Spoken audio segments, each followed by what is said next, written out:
تو اسی لیے اولیاء کو اسی لیے کم بھیجا ہے کہ وہ تمہیں ہر خدا اور اس کے رسول اور قرآن اور حدیث سے آگاہی دیں، اس کی بات بتائیں، تمہیں سمجھائیں، تمہیں خدا سے ڈرائیں، تمہیں خدا سے ملائیں، تمہیں خدا سے پیار کرائیں.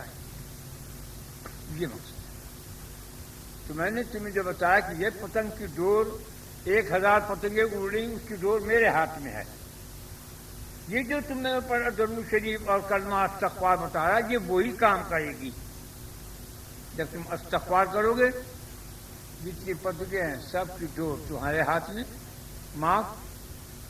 جب تم کلمہ لا الہ الا اللہ پڑھو گے، تمہارے گناہ اس سے جھڑ جائیں گے جس طرح کہ تم درخت پہ سے پتے جھڑ جائیں، جیسے تم نے دھو لیے. اور اگر تم زیادہ توبہ کرتے ہو کہ ہم پاک صاف ہو جائیں، خوشبودار جسم ہو، خوشبودار صابن سے نہائیں، تو تم استغفار پڑھ لیا کرو. تم پاک بھی ہو گئے، صاف بھی ہو گئے، خوشبودار بھی ہو گئے. پھر اگر تم یہ چاہو کہ میں عطر لگاؤں تو تمہیں چاہیے کہ تم 2 رکعت نفل پڑھ لو. اس کو کہتے ہیں تحیۃ الوضو. جب کسی سے کوئی غلطی، کوئی گناہ کسی قسم کا چھوٹا بڑا ہو جائے اور اس کے بعد یہ وہ عمل کر لے، وہ خدا کو بہت پسند ہے.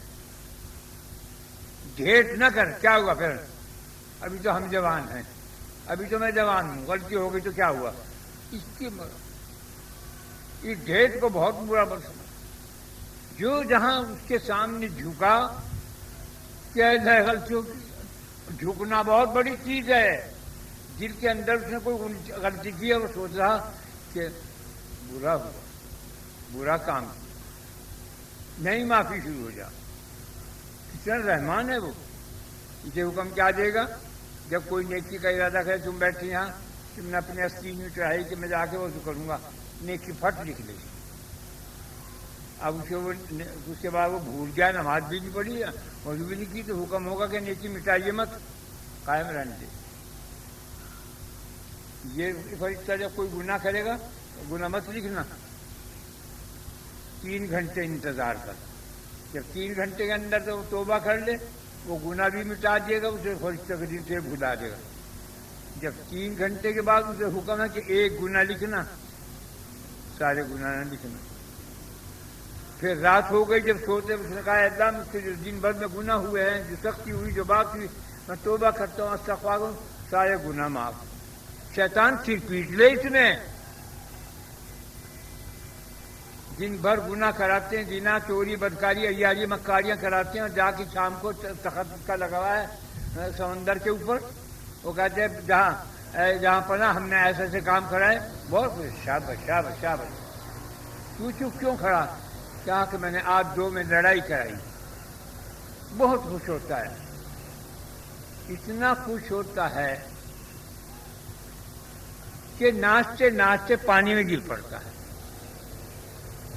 جو 2 میں صلح کراتا ہے اس پر جنت واجب ہو جاتی ہے.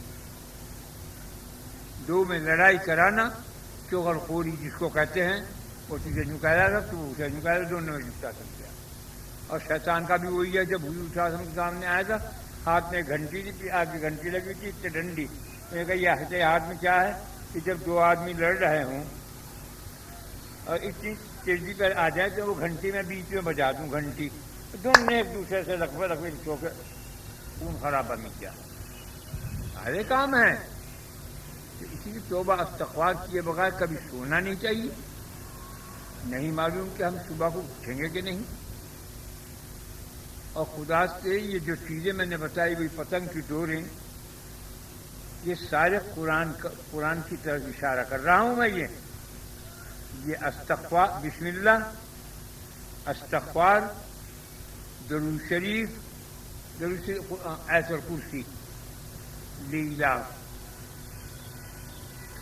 جب آدمی نماز اللہ کرتا ہے، جب آدمی آیت الکرسی پڑھتا ہے، وَلَا يُؤْذُوهِ حِفْظُهُمَا وَهُوَ الْعَلِيُّ الْعَظِيمُ، خدا کی امان میں. اب اس قلعے میں سے کون آ سکتا ہے؟ تو ڈاکو قاضی کوئی آ سکتا ہے قلعے میں؟ کوئی نہیں. پھر وہ درود شریف پڑھتا ہے، پھر پیشامیانہ آ جاتا ہے، کیونکہ جو شخص ہم پر درود، میرے نبی پر ایک مرتبہ درود بھیجے، میں اس پر 10 دفعہ درود و سلام بھیجوں، تو درود و سلام کی رحمت کی چھڑ صاحبان یا شامیانہ ہمارے اوپر آ جاتا ہے۔ جب بسم اللہ الذی لا یضر مع اسمہ شیء فلاح فی السماء والارض پڑھتے ہیں، کوئی حادثہ پیش نہیں آئے گا، تمہاری جان بچا لی جائے گی۔ جو کوئی لا الہ پڑھے گا، کوئی تمہیں زہر دے گا، تم مارے نہیں جا سکتے، جادو ٹوٹکے کا اثر ہوگا مگر کم، زہر کھلائے گا مرو گے نہیں۔ ایک صحابی کا واقعہ میں سناتا ہوں بار بار، اس لیے کہ وہ ایک اس کی بیوی نوکر تھی باندھی، اس نے کہا کہ اے بڈھے میں تجھے 9 دفعہ زہر کھلا چکی، تو مرتا کیوں نہیں؟ نہ بھلا مجھے کیوں مارے کہ جب تو میرے پاس آئے تیری ہڈیاں مجھے بری لگی کہ اچھا میں تجھے طلاق دیتا ہوں، تو کسی جوان سے نکاح کر لے، لیکن میں 9 دفعہ لیلا پڑھتا ہوں، اس لیے مجھے زہر مار نہیں سکتا۔ اسی کی بڑی کیا بات ہوگی؟ زہر تمہیں نہیں مار سکے گا، موت کا وقت معین ہے۔ ایذر کرسی میں تم خدا کی امان میں آ گئے، درود سے تم اللہ کی رحمت میں، اس کے شامیانے میں چھپ گئے، کلمہ پڑھنے سے تمہارے تمام گناہ ختم ہو گئے، استغفار کرنے سے تم پاک صاف ہو گئے۔ یہ سارے قرآن کی ڈور، جتنے فتوے کلاکھوں ہزاروں اڑی ہوں، اس کی ایک ڈور کی ڈوری جو ہاتھ میں آئے، وہ چیزیں میں تمہیں بتا کے مر رہا ہوں تاکہ تمہیں کام دیں، تمہیں بچا سکیں، تمہاری حفاظت کر سکیں، تمہارا ایمان صحیح ہو۔ قرآن پر حدیث پر جو کچھ میں کہہ رہا ہوں، قرآن حدیث سے باہر کوئی چیز نہیں۔ بس ہم نے ختم کیا، جو وقت زیادہ ہو گیا۔ اور یہ تصویراں جتنے پڑھنے والے تھے، یہ سب مکار یار ہیں، اس میں کیا رکھا؟ جو تم یوں کہو گے حضرت جی آپ کیوں نہ ہے، تو کہ اسے پڑھ پڑھ کر ہم کو خدا سے پیار ہوا ہے، ہم بے مربتی اس کے ساتھ کیا کریں؟ اس سے پڑھ پڑھ کے ہم نے اپنے رب کو پایا، پانے کی کوشش میں لگ رہے ہیں، اور طرح بھی اس کا ساتھ ہوں، اس لیے ساتھ بے مربت میں نہیں، نمک حرام میں نہیں، جس کا کھاؤں گا اس کا گاؤں گا۔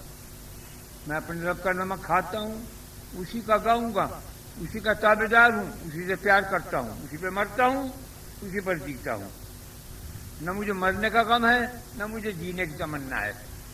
اب کوئی گولی مار دے، این رہا تین خوشی، انہی کپڑوں میں مجھے دفنا دیجیے، چین سے ہوں۔ میں تو 75-76 سال سے موت کا انتظار کر رہا ہوں، لیکن نہیں آتی۔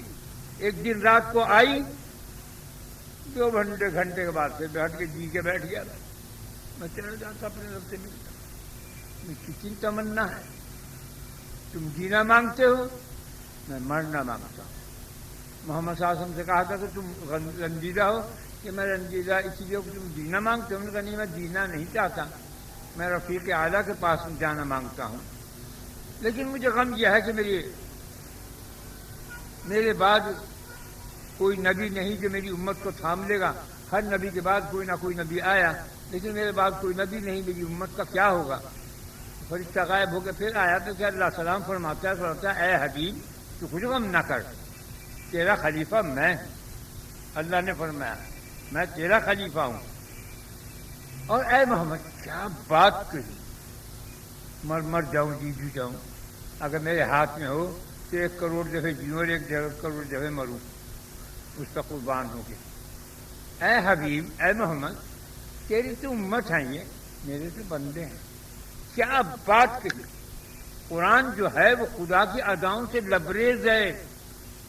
وہ جو غصہ دکھا رہے اس میں بھی ایک ادا ہے، خدا سے بدگمان کبھی نہ ہو، جو خدا کی ہر بات پہ یقین کیجو، خدا کی ہر بات سے پیار کیجو، خدا کے پیار کی مجلسوں میں حاضریہ دیا کرو. تم یہاں آتے ہو، تم یہ سمجھ ایسے ہی چلے جاتے ہو. خدا کی قسم تمہارے اوپر سے جو تم سچے دل سے اسی جاتے ایک گناہ باقی نہیں رہتا، ایک سوئی کے ناکے کے برابر بھی. جو کوئی کہتے ہیں کھانا وانا ہو، کھانا ہو گیا، کبھی کسی نے کر دیا کھانا ہو گیا، کھا دو بھائی ٹھیک ہے. وہ بھی رسول اللہ کے نام کا ہے. ایک ایک دانے پر درود ہے. ان دیگوں کے اندر جتنے چاول ہیں ان کی تعداد ہے، وہ اتنا درود سوا محمد صلی اللہ علیہ وسلم کی آل اصحاب ازواج اور اصحاب کو پہنچے. اب بتاؤ کیا ہو گیا؟ اس کا ادب کرنا فرض. جیسا کسی نے خواہ نے دیکھا میں نے رسول اللہ کی شادی پیر رکھ دیا، یا رسول اللہ میں تو مر گیا. کیوں؟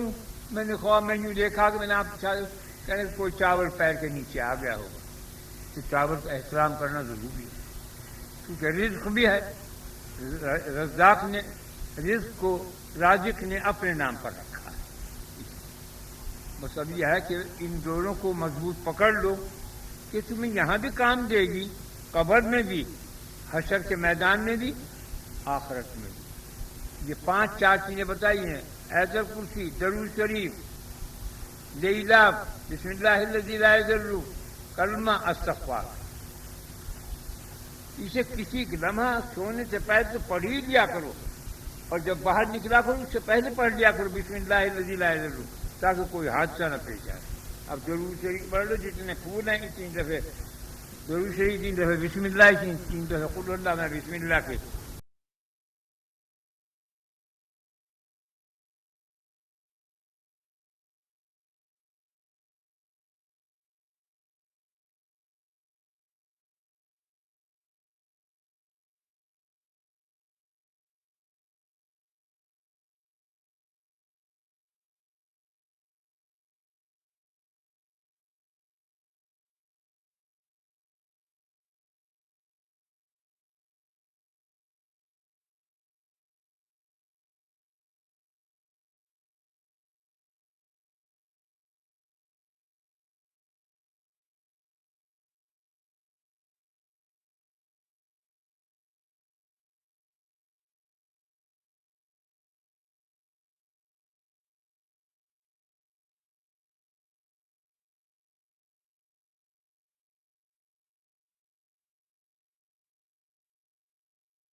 انا محمد رسول اللہ صلی اللہ علیہ وسلم.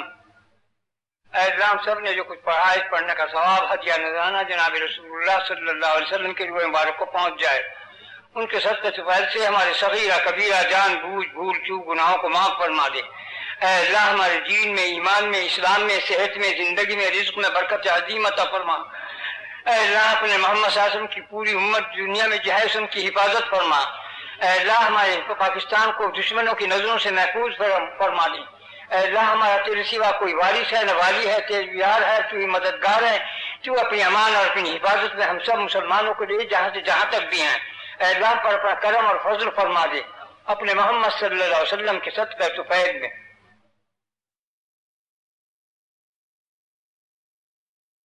برحمتک یا ارحم الراحمین.